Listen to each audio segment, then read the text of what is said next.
Orucun insan psikolojisine olan faydaları aslında saya saya bitmez. Ama biz yine de bir 6-7 başlık üzerinden kısaca gidebiliriz. Orucun en büyük faydalarından bir tanesi özgüveni arttırmasıdır. Yetişkinlerde de çocuklarda da aynı şekilde özgüvene çok büyük bir katkısı oluyor. Nasıl katkısı oluyor özgüvene? Çünkü insan oruç tutarak aç kalabildiğini görüyor. Saatlerce bu açlığa, susuzluğa ve diğer dürtülerine karşı dayanabildiğini görüyor. Bunu görebilince de ben başarabildim diyor. Birlik, beraberlik ruhunu arttırıyor oruç. Oruç diğer ibadetlere göre toplumun çoğunluğunun daha çok yaptığı bir ibadet. Çoğunluk bu ibadeti yerine getirince bir birlik beraberlik ruhu oluyor. Birlik beraberlik içerisinde hareket ediliyor. Empati yeteneğini geliştiriyor. Zaten genelde toplumun çoğuna sorduğumuzda işte neden oruç tutarız diye sorulduğunda insanların ilk verdiği cevap şu oluyor. İşte fakirlerin halini anlamak için, açların halini anlayabilmek için diye söylüyorlar. Tabii mesele sadece bu değil. Empati dediğimiz sadece fakirlerin, açların halini anlamak değil. Onların gözünden dünyaya bakabilmek, belli saatlerde bir süreliğine de olsa onlar gibi yaşayabilmek, onları aslında daha derinden anlamak, yüzeysel değil ki zaten fıtır sadakasının da bu ayak olmasının herhalde bir sebebinin de bu olsa gerek. İnsanlar empati kurabildiği için çok daha içten isteyerek, çok daha kendi isteğiyle rahat bir şekilde eli titremeden bu sadakayı verebiliyor. Çünkü aç olanların, bir şeylerden yoksun olanların, maddi olarak yoksunluk çekenlerin halini anlayabiliyor.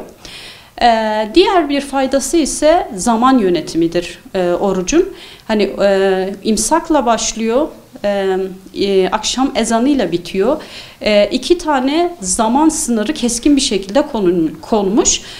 Bu keskin sınırların içerisinde insanlar zamanı yönetmeye çalışıyor. İşte sürekli şu cümleleri duyuyoruz. Sahura kadar, sahurdan sonra, iftara kadar, iftardan önce şeklinde insanlar o 24 saatini bu iki zaman sınırına dikkate alarak düzenliyor. Zaman yönetimini öğrenebiliyor insanlar bir açıdan. Zaman yönetiminde problemi olan insanlara da faydası oluyor özellikle. Bir diğer faydasına bakacak olursak dürtü kontrolünü sağlıyor.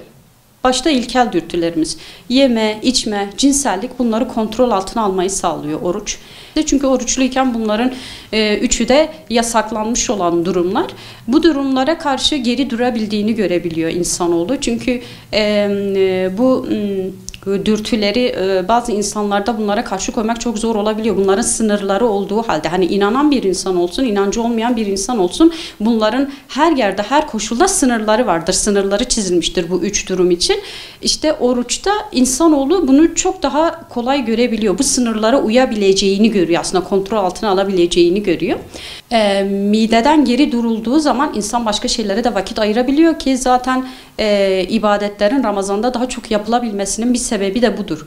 Yapılırken daha çok haz alınabilmesinin de bir sebebi budur. Çünkü mideye hizmet edilmiyor. Mideye hizmet etmekten tatile çıkmış olan eller, ayaklar ve diğer uzuvlar ruhu beslemek için kendine vakit ayırabiliyor. Yeme içmeden arta kalan zamanlarda ruha hizmet ediyor. Mide geride kalmış oluyor. Sahur ve iftarı hazırlama görevi evde kimdeyse o insanın vaktinin çoğunu, günün çoğunu buna ayırmaması gerekiyor. Sahurlarımız, iftarlarımızın da buna göre hazırlanması, buna göre düzenlenmesi gerekiyor. Eğer çok büyük bir hazırlık yapılacaksa, çeşit çeşit işte yemekler hazırlanacaksa, ister sahur olsun, ister iftara, yine evde bir kişi Ramazan'ın bereketinden ya da ruhuyla ilgilenmekten geri kalmış olacaktır. Evde yeni oruca alıştırılan ergenler varsa, çocuklar varsa, onları teşvik etmek için onların sevdiği yemekler özellikle seçilip yapılabilir. Özellikle onlar tercih edilebilir. Onların hoşuna giden yemekler özellikle yapılabilir ya da birkaç çeşit fazla konabilir ama bu yine her gün olmamalı.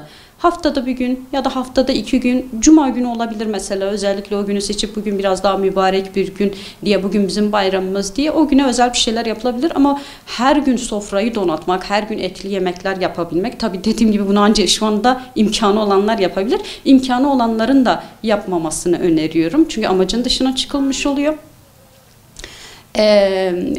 Ve çok fazla zamanda harcanmamalı. Saatlerce sahur, saatlerce iftarda kalınırsa da yine ki bunun hazırlığı da çok uzun sürer. Hem Ramazan'ın maneviyatından geri kalmış oluyorlar, hem bu az önce saydığım faydaların çoğundan mahrum kalmış oluyorlar insanlarımız.